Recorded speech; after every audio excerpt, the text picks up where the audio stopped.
অত্যাচারী স্বৈরশাসককে দেশ ছেড়ে পালিয়ে যেতে হয়েছে। কিছু পত্রিকা এবং কিছু অতিথি এবং অনেকেই এই পালিয়ে যাওয়া শব্দটি এখনো ব্যবহার করতে চান না। তারা বলেন শেখ হাসিনা দেশ ছেড়ে চলে গিয়েছেন। এত লজ্জা কেন সত্য কথাটা বলতে? আপনাদের মনে করে দিতে চাই, এই স্বৈরশাসক বর্তমান সরকারের প্রধান উপদেষ্টা নোবেল বিজয়ী ডক্টর মোহাম্মদ ইউনূসকে পদ্মা নদীতে 2 বার চুবিয়ে ওঠাতে হবে। তবে দেখতে হবে ডক্টর ইউনূস যেন মারা না যান।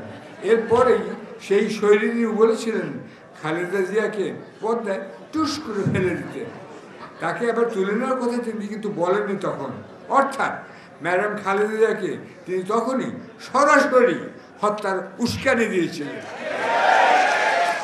সকলের সামনে। আপনারা ভেবে দেখুন কতখানি নির্মম, নিষ্ঠুর, নির্লজ্জ, খুনি হলে এমন কথা সবার সামনে তিনি বুক ফুলিয়ে বলতে পারেন।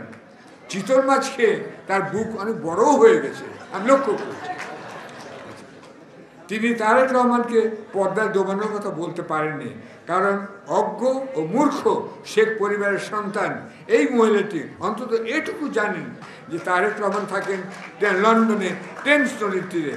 ওই শৈলিনীকে আমি million million billion billion trillion trillion ধিক্কার জানাই। আপনারাও জানাবেন।